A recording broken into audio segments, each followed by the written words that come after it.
Episode 2 शुरू होता है जहां एपिसोड 1 खत्म हुआ था।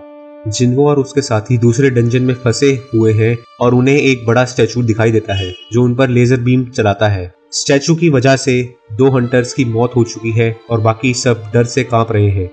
चियूल उन्हें कहता है कि स्टैचू की नजर से बचने के लिए हिलना मत और स्टैचू की तरफ देखो भी मत। जिन्हो जोही से बात करता है जो ट्रॉमा में चुप हो गई है। चियूल जिन्हो से पूछता है कि उसने स्टैचू का हमला कैसे पहले से जान लिया। जिन्हो कहता है कि ये उसकी इंस्टिंक्ट थी और फिर उसे पता चलता है कि चियूल का एक हाथ कट गया है। जिन्हो चियूल की ब्लीडिंग रोकने के लिए उसकी मदद करता है।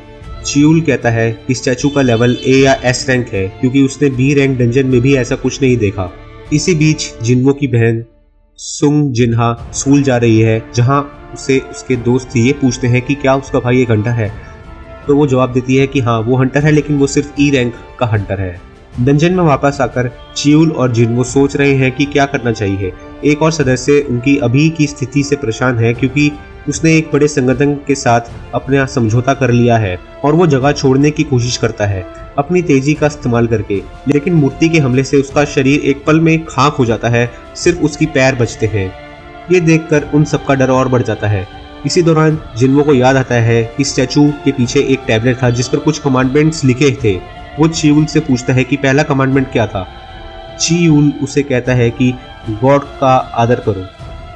जिन्हो स्टैचू को टेस्ट करने के लिए खड़ा होता है और स्टैचू उस पर हमला करने ही वाला होता है कि स्टैचू के सामने वो झुक जाता है और उसके ऐसा करते ही स्टैचू अपना अटैक रोक देता है और जिन्हो को पता चलता है कि स्टैचू ही गॉड है और ये कमांडमेंट हमें इसको खुश करने के लिए फॉलो करने हैं। जिन्हो बाकी सबको भी स्टैचू के सामने झुकने के लिए कहता है। सभी स्टैचू के आगे झुकते हैं और स्टैचू का अटैक रुक जाता है, लेकिन स्टैचू का चेहरा बिगड़ जाता है एकदम से और वो अपनी कुर्सी से उठकर हंटर्स की तरफ चलने लगता है। स्टैचू की तरफ आने पर सभी घबरा जाते हैं। जिन्हो को याद आता है कि दूसरा कमांडमेंट था कि गॉड की प्रशंसा करो। एक हंटर कहता है कि वो प्रार्थना करने में एक्सपर्ट है और वो स्टैचू के पास जाकर उसकी स्तुति करता है, लेकिन स्टैचू उसे माफ नहीं करता और उसके पैरों से उसे कुचल देता है। स्टैचू का चेहरा और भी बुरा हो जाता है और वो बाकी हंटर्स को भी मारने लगता है। एक हंटर दर्द से बेहोश हो जाती है और स्टैचू उसे भी मार देता है अपने पैरों से कुचलकर।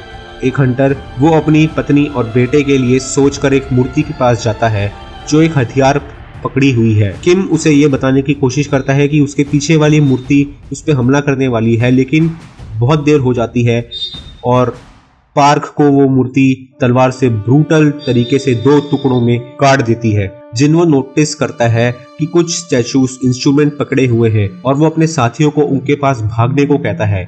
उसकी एडवाइस काम करती है और स्टैचूज इंस्ट्रूमेंट बजाने लगते हैं। जिन्हो और जोही भी एक मूर्ति के सामने जाते हैं, लेकिन वो मूर्ति इंस्ट्रूमेंट नहीं बजाती है, तो जिन्हो समझ जाता है कि ये 2 लोग के एक साथ खड़े होने से इंस्ट्रूमेंट नहीं बजाएगी, तो वो जोही को वहीं छोड़कर दूसरे स्टैचू की ओर भागता है, लेकिन उसका पीछे वो बड़ा स्टैचू भी कर रहा होता है। वो स्टैचू उसे कुचलने ही वाला होता है कि वो जल्दी से कूद के उससे बच जाता है, लेकिन वो एक मूर्ति के पास जाके गिरता है जो अपनी शील्ड से उस पर हमला करती है और वो जख्मी हो जाता है। जिन्हो किसी तरह रेंगते हुए इंस्ट्रूमेंट वाले स्टैचू के पास पहुंचता है और उसके पीछे वो बड़ा स्टैचू भी उसे कुचलने वाला होता है, लेकिन इतने में स्टैचू इंस्ट्रूमेंट बजाना शुरू कर देती है और जिससे वो बड़ा स्टैचू अपनी जगह पे वापस जाके बैठ जाता है। जिन्हो समझ जाता है कि यही सही तरीका है गॉड को प्रेस करने का। जो ही जिन्हो के पास दौड़ती है और देखती है उसके एक पैर कट गया है। जो ही उसका घाव को हील करती है। किम चियूल को डांटता है कि उसे सही लीडरशिप नहीं दिखाई और सही डिसीजन नहीं लिया। अचानक स्टैचू नीचे की तरफ फ्लोर को तोड़ता है और एक ऑल्टर बना देता है। जिन्हो ऑल्टर के बारे में बताता है कि ये गॉड को प्रूव करने का तरीका है। किम चियूल से कहता है कि वो खुद को सैक्रिफाइस करे।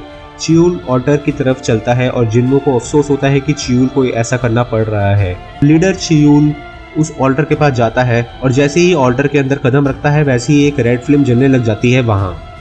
जिन्हो कहता है कि उसे ऑल्टर को एग्जामिन करना है, तो वो अपने 2 साथियों से कहता है कि उसे प्लीज ऑल्टर के पास ले जाएं, तो वो 2 साथी उसे ऑल्टर के अंदर ले जाते हैं। अब ऑल्टर में 3 फ्लेम्स और जल जाती है। चियूल उससे पूछता है कि क्या अब तुम्हें कुछ समझ आया, तो जिन्हो कहता है कि नहीं, अभी तो मुझे कुछ समझ नहीं पा रहा हूँ, लेकिन शायद हम यहाँ रुके रहे तो कोई हमें बचाने आ जाए। फिर वो अपने मन में सोचता है कि एक डंजन का गेट कम से कम 7 दिन तक खुला रहता है और अगर उसे 7 दिन के अंदर बंद नहीं किया तो वहाँ के राक्षस असली दुनिया में आ जाते हैं। दूसरी तरफ जिन्हा अपनी बेहोश माँ को मिलने जाती है हॉस्पिटल में और उसे अपने स्कूल का रिजल्ट बताती है। फिर सीन दोबारा डंजन पे जाता है जहाँ पे जिन्हो बाकी 2 सदस्यों को भी कहता है कि आप दोनों भी अंदर आ जाओ ऑल्टर के, हमें शायद सभी सदस्यों की ज़रूरत है सारी फ्लेम्स को जलाने के लिए। तो वो बाकी 2 सदस्य भी अंदर आ जाते हैं। सभी के अंदर आते साथ ऑल्टर की सभी रेड फ्लेम्स जल जाती हैं और उस पे से कुछ बिजली चमकने लग जाती है। वो बिजली ऑल्टर के बाहरी बॉर्डर पे ब्लू फ्लेम्स जला देती है और उस कैसल का दरवाजा खुल जाता है। कैसल का दरवाजा खुलते साथ ही एक ब्लू फ्लेम बुझ जाती है और बाकी बचे स्टैचू उन सभी की तरफ बढ़ने लग जाते हैं। तो सभी लोग स्टैचू को अपनी तरफ बढ़ता देखकर डर जाते हैं। जिन्हो समझ जाता है और बोलता है सबसे कि वो लोग स्टैचू से अपनी आंखें ना हटाएं। अगर वो स्टैचू को देखते रहेंगे तो वो आगे नहीं बढ़ेंगे।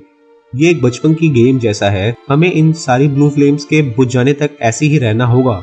और होता भी यही है, जब तक वो लोग स्टैचू को देखते रहते हैं वो आगे नहीं बढ़ते। लेकिन एक लड़की को बहुत डर लगा रहा होता है और वो वहां से भाग जाती है। उसके निकलते साथ ऑल्टर में से एक रेड फ्लेम कम हो जाती है और उसके गेट से निकलते साथ गेट का दरवाजा भी थोड़ा बंद हो जाता है। उस लड़की को भागता देख एक और सदस्य भी वहां से भाग निकलता है और गेट का दरवाजा थोड़ा और बंद हो जाता है। अब किम का भी मन हो रहा होता है कि वो वहां से भाग जाए, लेकिन जिन्हो उसे कहता है कि नहीं, तुम यहाँ से मत जाना। अगर तुम यहाँ से गए तो हमारे पास एक ब्लाइंड स्पॉट होगा और वो स्टैचू फिर से हिलने लगेंगे। ये ब्लू फ्लेम्स एक टाइमर है, हमें बस इनके बुझने तक यहाँ रहना है। तो किम जिन्हो से कहता है कि क्या प्रूफ है कि हम इनके बुझने तक भी जिंदा रह पाएंगे या नहीं। जिन्हो, मैं तुमसे सबसे वीक हंटर मानता था, लेकिन सच बात यह है कि तुम्हारे वजह से ही हम सब यहाँ पर अभी जिंदा हैं। लेकिन मेरी भी फैमिली है और मैं यहाँ पे मरना नहीं चाहता, मुझे जिंदा रहना होगा। और वो अपनी तलवार नीचे छोड़कर भाग जाता है गेट से बाहर। अब ऑल्टर के अंदर से जिन्हो, जोही और लीडर चियूल सॉन्ग ही बचे हैं। उसके जाते ही स्टैचू फिर से हिलना शुरू कर देते हैं। जिन्हो कहता है कि नहीं, हमें किसी तरह इसे सरवाइव करना है।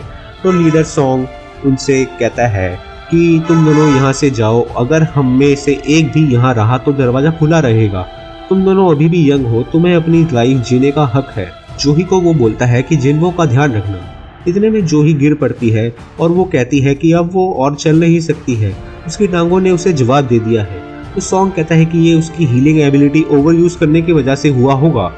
जिन्हो इतने में बोल पड़ता है कि लीडर सॉन्ग, जोही को अपने साथ ले जाइए। तो सॉन्ग कहता है कि मैंने तुमसे कहा था ना कि मैं यही रहूंगा, तुम दोनों जाओ। तो जिन्हो कहता है कि तो जोही को कौन लेके जाएगा। फिर वो नहीं चल पा रही है तो जोही रोने लग जाती है कि जिन्हो नहीं, ऐसे तो तुम यहाँ पर मर जाओगे। जिन्हो उससे कहता है कि मैंने तुम्हें वादा किया था ना कि मैं तुम्हारे साथ डिनर पे आऊँगा, तो ये लो। और वो उसे एक एसेंस स्टोन देता है और कहता है कि इसके पैसों से तुम डिनर खा लेना, जब मैं यहाँ से बाहर आऊँगा तो चेंज ले लूँगा। और जोही उसे कहती है कि तुम ऐसा कैसे कर सकते हो, मैं तुम्हें छोड़ के नहीं जाऊँगी। कि सॉन्ग उसकी गर्दन पर मार के उसे बेहोश कर देता है और जोही को लेके गेट से बाहर चला जाता है। अब जिन्हो बेचारा उस ऑल्टर के अंदर अकेला बचा है, सभी लोग उसे छोड़कर जा चुके हैं। वो कहता है कि आखिर में मैं ही हूँ जिसे मरना पड़ रहा है।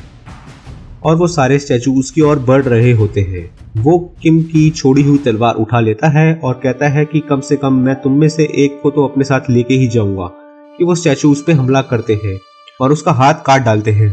जिन्हो पे वो स्टैचू बहुत बुरी तरह से हमला कर रहे होते हैं। उसकी चीखें पूरे कैसल में गूंज रही होती हैं। फिर वो स्टैचू उसके अंदर अपनी तलवार डाल के उसे ऑल्टर के ऊपर गिरा देते हैं। जिन्हो को फ्लैशबैक आ रहा होता है कि उसकी माँ बीमार है। उसकी बहन का फ्लैशबैक कि जैसे वो मरने वाला हो, उसका खून पूरे ऑल्टर पर फैल जाता है। वो स्टैचू उस पे आखिरी हमला करने ही वाला होता है कि जिन्हो कहता है कि नहीं, मैं नहीं मरना चाहता अभी, काश मुझे एक और चांस मिल पाता। इतने में वो लास्ट ब्लू फ्लेम भी बुझ जाती है और उसके सामने एक ब्लू स्क्रीन आती है जिसपे लिखा होता है कि तुम प्लेयर बनने के काबिल हो चुके हो। क्या तुम प्लेयर बनना चाहते हो या नहीं? तुम्हारा दिल 0.02 सेकंड में बंद हो जाएगा अगर तुमने नो चूज किया तो ये उस ब्लू स्क्रीन पे लिखा होता है। फिर हमें दिखाते हैं कि यस पे सिलेक्ट हो गया है और ये एपिसोड यहीं खत्म हो जाता है। तो दोस्तों, ये एक्सप्लेनेशन वीडियो आपको कैसी लगी? अगर आपके कुछ सजेशन है वीडियोस को लेके तो प्लीज़ कमेंट सेक्शन में मुझे बताइए, मैं उस पर सुधार करूँगा। और अगर आपको वीडियो पसंद आई है तो प्लीज़ इसे अपने और भी लोगों के साथ शेयर करें और लाइक करें एंड चैनल को सब्सक्राइब कर लें ताकि आपको ऐसी ही एक्सप्लेनेशन वीडियोस मिलती रहे। मिलते हैं नेक्स्ट एपिसोड में, तब तक के लिए बाय।